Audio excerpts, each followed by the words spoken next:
Welcome to MRSI here at Semicon West. I'm delighted to be joined by Peter Cronin, who's the Director of Sales for North America. Yes. Okay, good to see you, Peter. Great to be here. Yeah. So I've known, as we said earlier, I've known MRSI for many, many years. Of course, you're well known and well established over here in the die bonding business. Give us an update on where we are now, because you're still selling some of the legacy machines from before, but we've gone through a transition, which you can see on the screen behind us. Right. So give us a walkthrough. Right. So we transitioned about 6-7 years ago when we introduced a couple of new machines. And those machines were specifically for high volume. We'd always been known as being great with accuracy, force handling, that sort of thing, but not necessarily so fast. So we wanted to address that, and we came up with this high volume machine, 2-head machine, lots of enhancements on it, technical enhancements, so we can really address the throughput issues. And those machines have been fabulous. They've sold like crazy in Asia and some in the US as well. What sort of sizes are they working in? I mean, they're doing... Die as small as 135 micron square, and then of course we can always handle large die, 4 inches square, that sort of thing. Right, okay. And then so we've then gone through some of the evolutions steps now. Right, and it's been great to be more involved in Asia in packaging, and then to get involved with the newer technologies as they come out too. So heterogeneous integration, we're right there for that. Right. We've got machines already designed for it, and that's put us in the right place at the right time. Okay, interesting. So as you've evolved and got into finer geometries with some of your bonders, has that opened up some new markets for you? Sure. I mean, the optical transceiver market that these machines were designed for, we were in already, but niche markets for sure, and LiDAR has come up as well, and we're right there for that. Right. Okay, and I believe you're also starting to work in the emerging medical applications that are coming out. Right. We have a number of customers who do CAT scan devices, implantable devices, all kinds of things like that. Okay.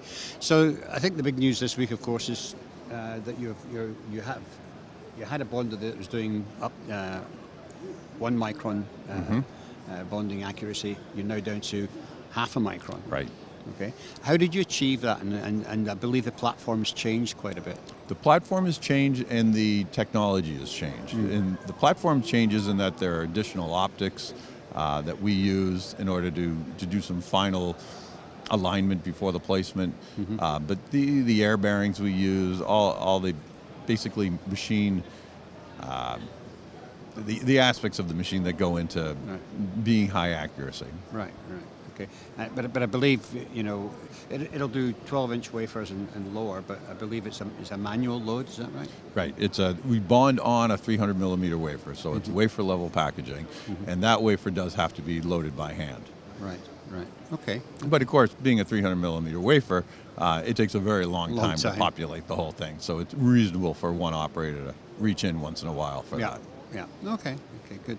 So a couple of years ago, MRSI was acquired by the Swedish company Mycronic. What has that brought to the company? What changes is that, or what has that helped you to do?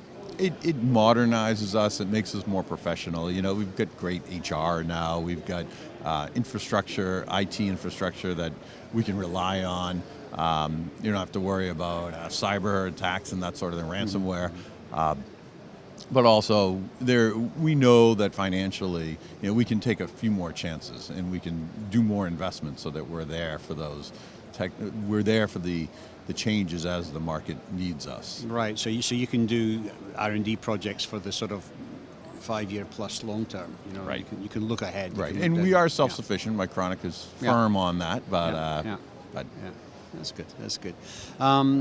Okay. I guess one last question. A lot of companies here have got systems that have been very effective in the industry, but very poor in reporting data. and the future, as you know, is all about data and traceability. Right.